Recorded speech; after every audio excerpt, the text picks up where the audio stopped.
Delighted to welcome this man on. It's been quite a while. I think it's over a year since we last spoke on the Bash podcast with myself and PT Carworthy. It is the Russian Hammer, Artem Lobov, who fights Denys Berinchyk on the 24th of July at Mahatch FC. And Denys is, I believe, an Olympic silver medalist on a 15-0 pro boxing record. First of all, Artem, how are you, man? How's everyone? How's the family? How's life? Yes, I've been good. Obviously it's been a tough time for everyone, and no different for myself. Obviously, fights have been non-existent, so as a result, earning has been very difficult. But we made through it, and here we are. Ready to fight in a month's time. I'm really looking forward to it. This has been the longest break for me ever. Yeah. From fighting. It's gonna be what now, nearly 2 years, I think, since I fought. So I'm really looking forward to this. And yeah, the family is good. Everything is good. Nothing to it but to do it. Let's get it done already. I can't wait. Artem, yeah, you mentioned that it's been quite a while since you've been in there, competing. You've competed your whole career on a regular basis. Maybe though after sort of those 3 fights, because you did take a lot of damage. Is that maybe a blessing in disguise that you've had that little bit of time off to recuperate and recover? Yeah, I mean, certainly, and it's I'm not complaining about getting some time off, and obviously it would have been good if I had known that this time off is coming up, which wasn't the situation. I was getting ready for an MMA fight. The whole show got cancelled literally 3 days before the fight. But again, there's always negative and positive with everything. Yes, because I didn't know that I was going to have this time off, I couldn't plan it a bit better and maybe, going on a holiday or something like that, or done something. I didn't. The good thing is that I was getting ready for other fights, so which means I wasn't completely lazy, I wasn't completely inactive. I was still in the gym and training for a fight, which is a big difference from when you just train to train and when you actually train for a fight. The intensity is completely different, and as a result, that of course made me a better fighter. And I look forward to showcasing the newly acquired skills on July 24th. Artem, yeah. So speak to me about Mahatch FC. I've seen some of the videos they've done, some of the promotional work they've done. It's it's very professional. It looks excellent. You're featured heavily in a lot of. Have you got a vested interest in the promotion? Well, it's a promotion that's been set up by my main sponsor, Paris Match, and they have been always very, very good to me. Not just financially, on all fronts. I honestly, truly feel their support, in anything I do. It's actually incredible. I don't think I've ever had that kind of support from anyone in my life before. So anything they do, I want to be as useful as I can be. Whatever they need, I'm ready to go at any time of the day. If it's something that's gonna make them better, something that's gonna help them, I'm delighted to do it. It gives me great pleasure to know that I am useful to them and helping them do something. And the Mahatch, of course, it's the bare knuckle, and who is a better guy than me to get advice from and to help them build a top promotion in the world. So yes, I've been helping them on all fronts, from the rule set, from the way it's run, from the way it's been going to be shown to the world. Yes, I try and help them on every single step of the way. Cool. And you mentioned to me off air there that this fight, it's a big deal in the Ukraine and in Russia against Denys Berinchyk. You said there's a 150-meter banner being made over the arena for this fight? Yeah, it's a 126, I believe, meter banner at the arena. Yeah, it's absolutely massive. I put it on my story there the other day. It's incredible. It looks absolutely huge, and it is a big deal. And to be honest with you, it should be a big deal in the combat sports world. I mean, this is the most decorated fighter making transition into bare knuckle. The guy, as you mentioned, silver medalist, Olympic silver medalist, 15-0 WBO champion. You've never seen a boxer like this make a transition into the bare knuckle world just yet. This is the first time. So, as far as MMA fights go, as far as bare knuckle fights go, this is as big as it gets. Before that, the biggest fight up until that point was me versus Paulie Malignaggi, and now this is the next step, because yes, Paulie is a two-time world champion, but he was a retired guy, coming into it for more of a payday.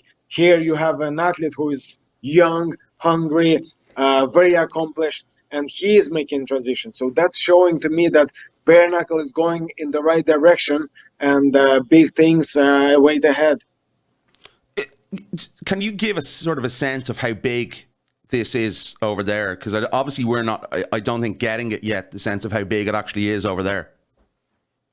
I mean, this is absolutely huge. As I said, the guy is he is one of the top boxers out of Ukraine, and that's saying something. I mean, you've seen the talent that Ukraine was able to produce in the boxing world, with the likes of Lomachenko, So this guy is one of those top guys in there. He's not quite as known in the world, but that's only because there are guys like Lomachenko and Usyk, they just kind of outshine him, and as a result, this guy is a little bit in the shade. Now, if he was a fighter anywhere else in the world, he would be the main star. People would be talking about him. But in Ukraine, there's just so many good guys that even a silver medalist, 15-0 WBO champion, doesn't really get, the credit that he deserves. Artem, you mentioned this, you said this over the years that it's about money for you now. A lot of it. Are you being financially rewarded for this fight as much as you'd like to be? You bet, of course.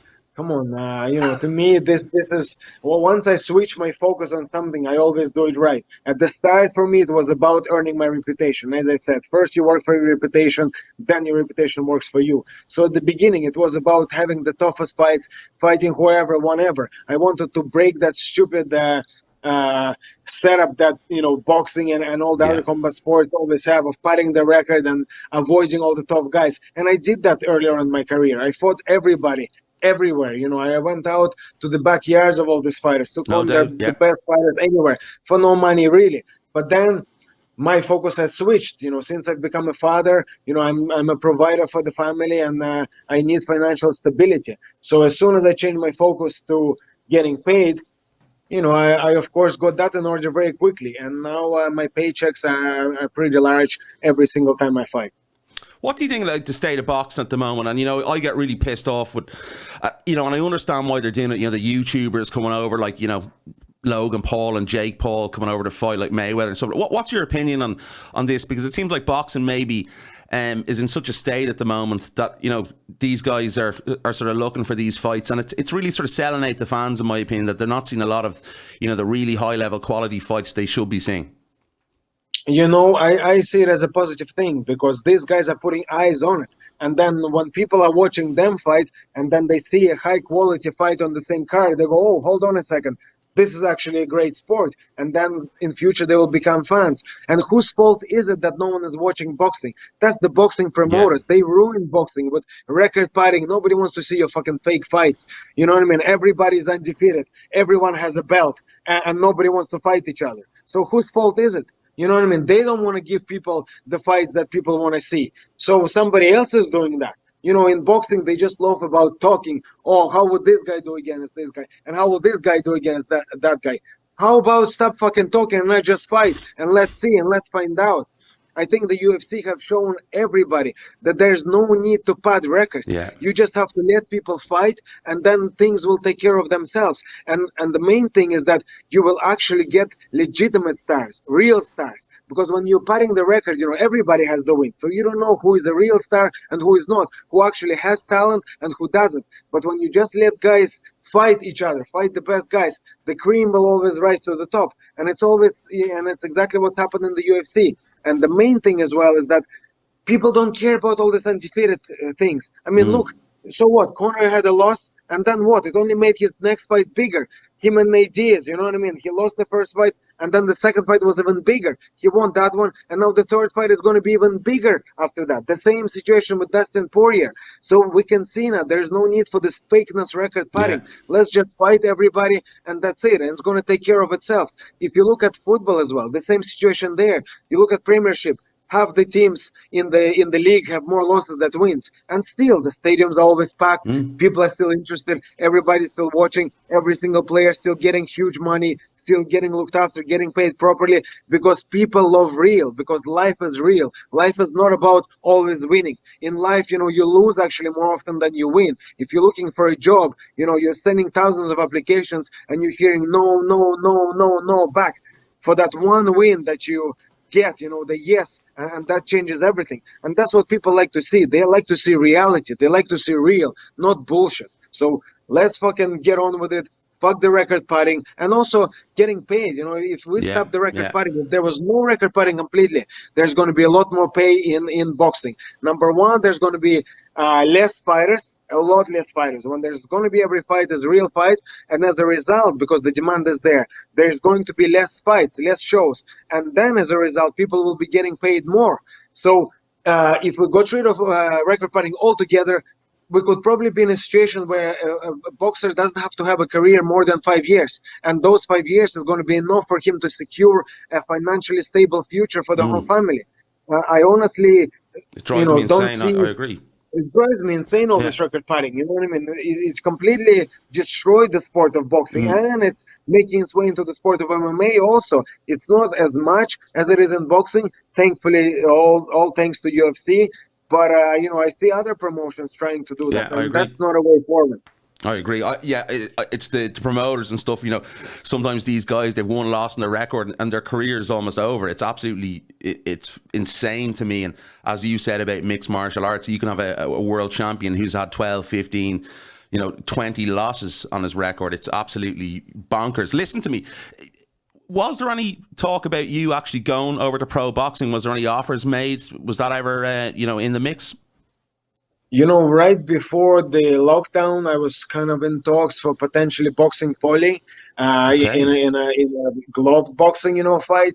And it seemed to be developing quite well. But then the whole corona hit, and that was it. That kind of fell flat on its face. And right now, I haven't really been in talks with anybody. This is the first fight back.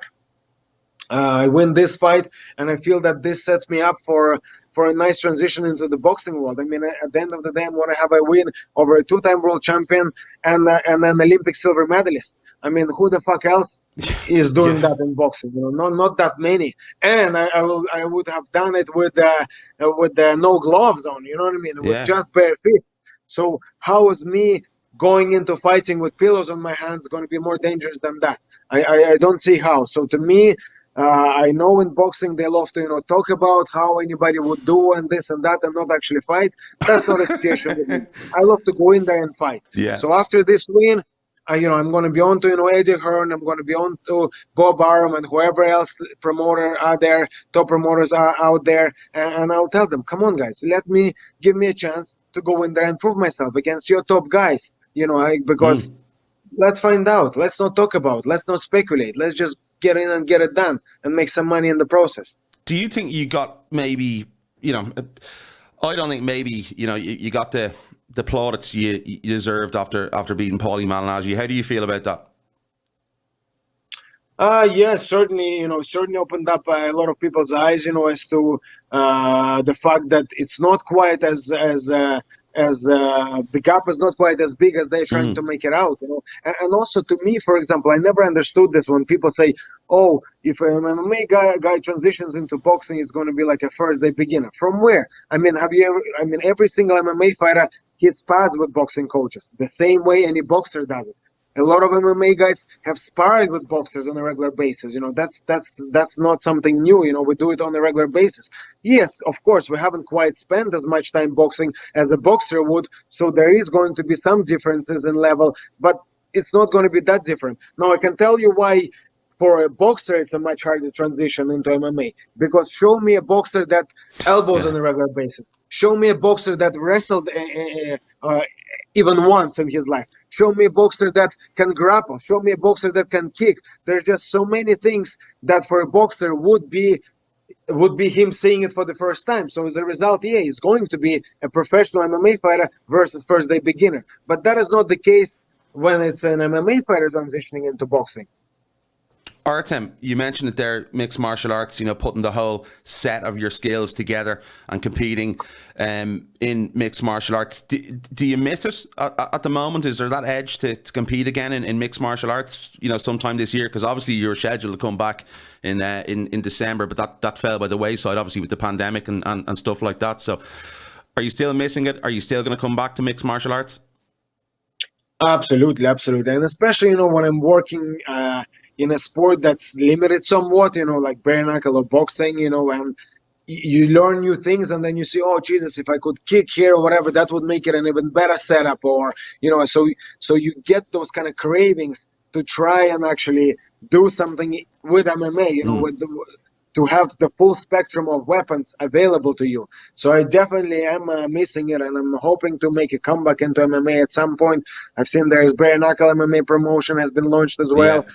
Certainly I have my eyes on that also. I definitely will be making transition into MMA, and I definitely really want to try myself at boxing. I don't see how I'm not gonna fit into it very nicely. I've got a name, I've got the skill, I've got a tough head on my shoulders. So I definitely want to give it a go. So is the boxing sort of ahead of the mixed martial arts at the moment? Obviously, with your opponent coming up, that even pushes you sort of further into the boxing realm, so to speak, than maybe going back to mixed martial arts. Does a lot maybe depend on the result of this fight that's upcoming? Yeah, absolutely. And it's just the main thing as well is that obviously now the financial security is my main goal. Yeah. And it just happens to be that at the top, boxing is where it's at. Down the line or whatever, lower on the card, if you compare it to UFC, let's say UFC fighters get paid a lot better than boxers, but at the top, certainly boxers get paid more. So I'm hoping to make a transition and make a few 7-figure paydays and then retire rich man. Can you lend me a few quid? Can you? Well, once I hit those 7-figure paydays, we can talk about it then. Artem, you mentioned to myself and Peter Carroll when we were doing the bash that Bellator were sort of they come in with some offers and stuff like that. Was that still on the table anytime this year? Has there been anything with them, or even maybe the UFC again? I'm not excluding anybody. There's definitely potential for everything that you mentioned. And I've seen Bellator announce the fight in Russia, a fight card in Russia with Fedor fighting on it. Yeah. I'm a huge fan. To me, he's the number one and the best ever. So it would be a huge honor for me to share a card with him. To be on the undercard or whatever it might be, fucking prelims, whatever it is, I don't care. It would be a huge honor for me, and then I feel I could add a lot to that card. There's no question. As far as the Russian fighters go, I'm probably one of the few most known ones. So definitely would be good business for them. I've heard also they're coming back, I think, to London, potentially maybe Dublin as well. Certainly, I'm surprised they didn't recruit me, sooner to fight on those cards. But maybe it's because those cards are sellouts anyway. But yeah, I'm not excluding any of those. And UFC, of course, why not? If there was a good opportunity, good payday, I would certainly take it. UFC is the leader, there's no question about it. I've fought all over the world now. I've tried all kinds of promotions, and nobody comes even close to the level that the UFC present in terms of organization, in terms of the way things are run. It's a well-oiled, huge machine that everybody knows their place, everybody knows their work, everyone is very good at what they do. You see the same people over and over. They've been in the company for many years, and it always felt great being part of it. That you're being taken care of, and that everything is going to go well.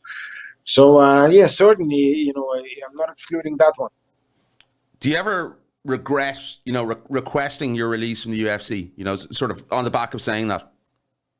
Not at all. Not at all. Jesus, definitely that was the right decision for me. If you talk money-wise, I've hit crazy paydays since leaving the UFC. It literally multiplied my salary like 5, 6, 7, 10 times over, sometimes. So, it's definitely been the right decision. Also, it allowed me to explore bare knuckle, which has proven very, very beneficial for my brand and my paydays as a result. So no, I definitely don't regret requesting my release. And if I was to come back now, it would be on a much different contract than my first one. Definitely, 100%. Zubaira Tukhugov, I have to ask you that. Is that still, you've mentioned this in past interviews, is that still in every promotional contract you sign that there's going to be a release out for that fight somewhere if that fight does get offered to you at some point down the line? 100%, 100%. I always put that clause in. And in fact, I know that I spoke about, retiring soon. So that fight is excluded from my retirement. Even if I was to retire, Wow. I still want that fight. If any time that fight comes in, I'm taking that fight. So that fight is going to happen no matter what. There's no way out of that fight. So I will chase that fight for as long as I'm here. Is that beef going to ever end? Is it just too far? I don't know, to be honest. I don't really even think about that, but I just know that I have to get that fight, and that's what I'm concentrating on. I mean, obviously I have a different fight ahead of me now, but that other fight is always on the back of my mind. So I'm getting ready for that one always. Yeah.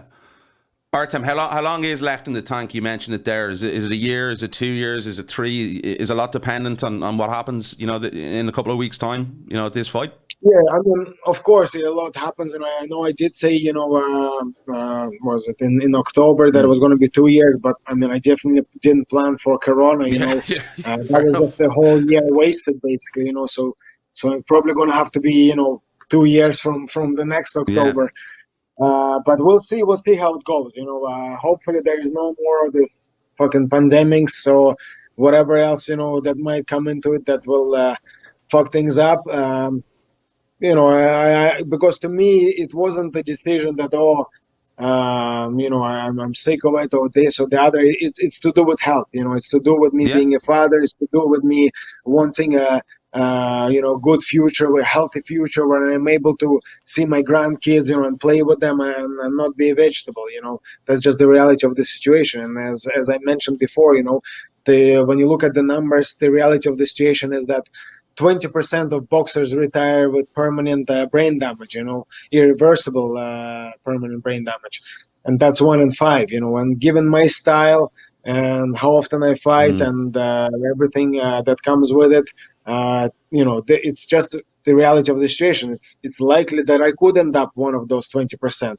And, staying in the sport is directly correlated. How long you stay in the sport is directly correlated to the chances of that happening to you. So, a smart thing would be to call it a day sooner rather than later.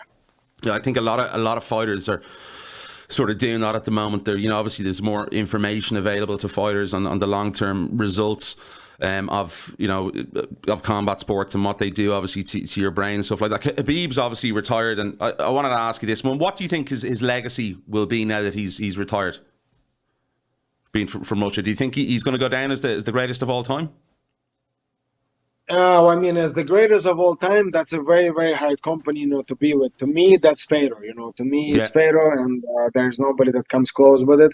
But Khabib is certainly in that conversation. You have to give him props for what he has achieved. Especially in the UFC.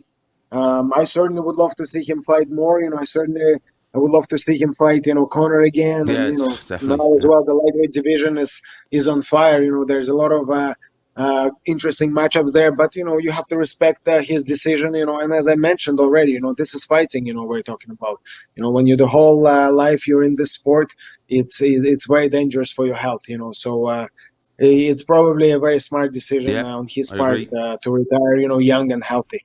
I agree. Definitely. I have to ask you about that. Conor McGregor, Dustin Poirier 3 coming up in a couple of weeks' time. What's your thoughts on this? What was your thoughts, first of all, on Conor's loss to Dustin in July? It started off so well, I think, that first round, and the second round, it just seemed to fall flat on its head. What went wrong for Conor there in that fight, do you feel? I mean, well, first of all, we have to say that, he was fighting Dustin Poirier. This is not some guy 100%. on the street. I totally agree, yeah. When it happens, people kind of go like, oh, yeah, he lost. Hold on a second, guys. This is a guy that was a champion not long ago himself. He is, one of the top fighters in the world. I mean, listen, look what this guy did to Justin Gaethje. Exactly. You know what I mean? To spark him clean out. So, and you've seen what Justin Gaethje done to Tony Ferguson. So, there's no shame in losing to someone like that. But I mean, it was going well, as you said. There's some things need to be adjusted. I don't want to talk too much about what I feel went wrong there, because the fight is only a couple of weeks away, and I don't want to be giving anything away. But I do know that the right things will be adjusted and are already adjusted. And I honestly think that he will get doing, because if you look at the fight, I mean, as you mentioned, it was going the way it's meant to be. It was meant to be going, and you could see it on Dustin's face. He was again in that situation. I'm in trouble here. You could see doubt in his face. You could see that he is kind of a little bit doesn't know what to do and a little bit lost. I think there's just minor issues that needed to be addressed and needed to be changed. But this is MMA, a small thing, it can go wrong, and that's it. Suddenly, a fight that's going your way isn't anymore. But knowing Conor, knowing his abilities, knowing his fight IQ, knowing his obsession with the sport, knowing his obsession with fights and studying fights and learning everything and correcting every single mistake out there, I have full confidence that he will correct those mistakes and get the first round finish this time around. First round finish, you're predicting? I honestly think so, because if you know Conor, because that's the way he fights. He comes in and he's there to take you out right away. He is not a guy that's going to hang around and whatever. He is very aggressive and he's very effective, and I think he will get it done first round this time. Do you miss not being out there with Conor on fight day in the corner anymore? Is that something that you miss, that you'd like to be around a little bit more? Certainly, those were good times and I have some good memories, but now obviously, I've been doing different sports. Yeah, of course. And also, I'm a father now, so it's a lot harder to find the time to just, leave everything behind and be, be on the other side of the world and getting ready for a fight. So yes, of course I missed a little bit, but this is life. Life changes, things change, and I'm in a different chapter in my life now. So it is what it is. So a huge year for Artem Lobov, obviously starting off against Berinchyk on the 24th of July. Artem, are you going to finish this fight? I need a finish, I haven't had a finish in a while now, and I really, because, at heart, I'm a finisher. That's what I do, that Ultimate Fighter house, it showed the world, it answered many questions. It showed the world that I'm a true finisher, because I'm one of the only 3 guys to ever finish all fights by knockout in that house. And that show has been running for 15 years plus, and we're only 3 of us, and I'm in pretty good company with Tony Ferguson and Uriah Hall being the other 2. And it also showed that records don't mean jack shit, because the guys that I knocked out, they all had much better looking records than me. 14-2. One guy was 13-1, and the other guy was 8-1. And I knocked them all out pretty quickly. So, I really want to get back to those ways. I really want to get a finish, and I feel that my skill has caught up now to that level. The reason that I wasn't able to get the finishes, in the last few fights is because I'm always fighting up. Like normally you see guys fighting, their level goes here, and they always take a challenge against somebody from down here. Yeah. Whereas my whole career, I'm here and I'm fighting up, always up. And of course it's harder to get the finish. And then I ended up in the Ultimate Fighter house, where the guys were sort of my level or even a bit lower my level. And you've seen what happened then. So now I feel that my level has gone up to the point where I can put away the top guys, and I'm gonna prove that July 24th against Denys Berinchyk. There is no better opponent to prove it against. Olympic silver medalist, 15-0 WBO champion. I put this guy away. That's it. There's no denying me there. Artem, there's no doubt you never stray away from the toughest challenge. I've always said that to you over the years. And listen, my friend, apologies for my my burnt look today on my face. I was out in the sun yesterday. It roasted me a little bit. I'm looking forward to this fight, and I'm looking forward to seeing what the year holds for you. I always appreciate the time, my friend. Thanks very much, Peppa Pig.